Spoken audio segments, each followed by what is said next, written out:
Bueno, buenos días. Mi nombre es Bárbara Fin. También soy formada en la Universidad de Buenos Aires. Soy médica clínica, geriatra y tengo un magíster en bioética. Trabajo hace 19 años en el Hospital Británico como médica de planta de una sala de internación clínica y coordino el comité del hospital. Agradezco la oportunidad de escucharnos y de debatir, y me parece que hay cuestiones que deberían quedar fuera del debate y centrarlas por ahí en otro lado. Es sorprendente volver a escuchar discusiones sobre en qué momento comienza la vida y hasta qué punto protegemos o no protegemos las vidas. Desde la ciencia no cabe duda el momento de comienzo de la vida. De un óvulo y un espermatozoide son células aisladas, pero una vez que se unen y se produce esa fusión de núcleo femenino y masculino llamada singamia, ese ser, ese individuo, tiene un ADN propio, genéticamente diferente al de su padre o al de su madre. Hoy el ADN es nuestra identificación biológica. Nadie se permite dudar de la certeza de la huella genética. Con el ADN reconocemos cuerpos, identificamos homicidas, asumimos paternidades. Es una prueba irrefutable y personalísima de un ser humano. Es una representación directa de identidad. Otorgamos derechos y tomamos decisiones basándonos en el mismo ADN que, estando dentro del útero materno, pretendemos desconocer. Desde ese momento contiene todo lo necesario para desarrollarse y el rol de la madre se limita a asistir a ese crecimiento. De la misma manera que lo continúa haciendo los primeros años de vida. He escuchado que sin la madre el embrión no puede vivir, así como tampoco lo hacen los niños en los primeros años de su vida.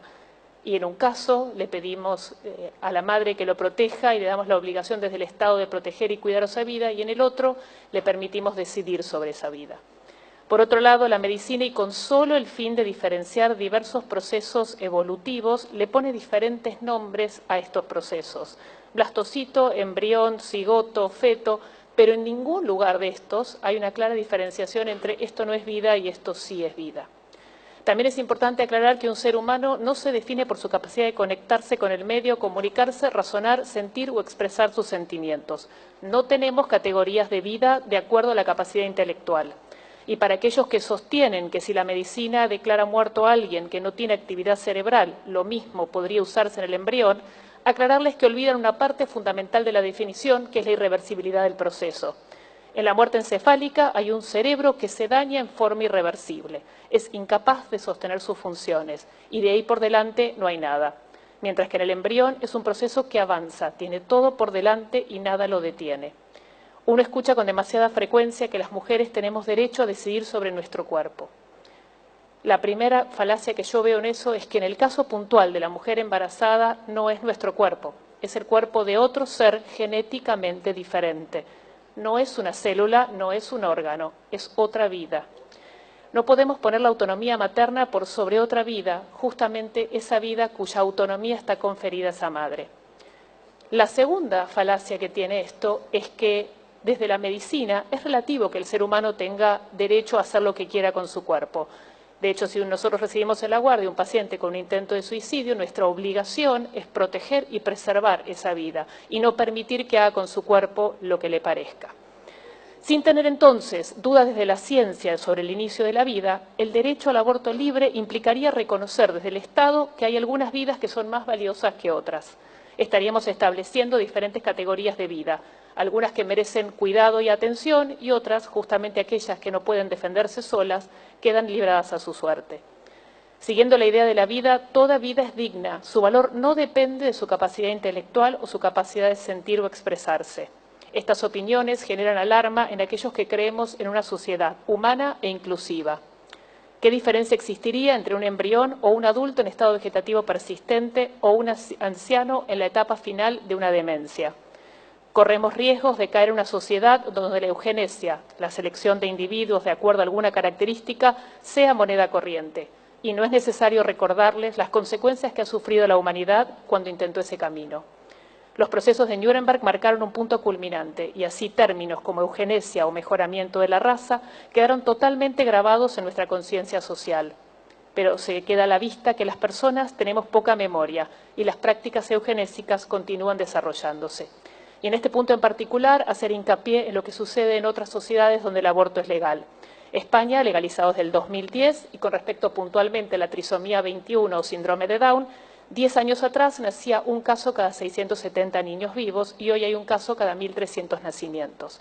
La proporción de aborto inducido en aquellos padres que hacían diagnóstico prenatal fue del 95.7%. El razonamiento que esgrimen los defensores de estas medidas eugenésicas es fruto de una tesitura que concibe la vida como un bien instrumental. La preocupación de los que promueven la ley es la vida de las mujeres, la mía también, la nuestra también. Ambas vidas son importantes y no podemos resolver la muerte con más muertes. La despenalización del aborto no va a evitar que mueran mujeres. Ningún procedimiento médico está exento de riesgos. Lo más grave del asunto es que seguimos sin cuidar a las mujeres. La mujer que recurre a un aborto es fruto de nuestro fracaso como sociedad. No pudimos brindarle educación, acceso a la salud, herramientas para que se conozca, quiera, valore su cuerpo y su vida. No supimos acompañarla en situaciones de violencia y ahora pretendemos solucionar toda esta enorme falta simplemente asegurándole un aborto limpio, sin pensar que después la que sigue sufriendo y sin herramientas es la misma mujer, sumando a todo lo anterior el dolor de una muerte. Citando el comunicado de la Academia Nacional de Medicina, creo que la salud pública argentina necesita de propuestas que cuiden y protejan a la madre y a su hijo, a la vida de la mujer y la del niño por nacer. La obligación de salvar a los dos, y nada bueno puede derivarse de la sociedad cuando se elige la muerte como solución. La solución no es el aborto, la respuesta no es el aborto. Un minuto. La muerte nunca puede ser la respuesta. Para finalizar, quería compartirles un párrafo de un libro que me acompaña desde mi adolescencia, que es El hombre en busca del sentido, de Viktor Frankl.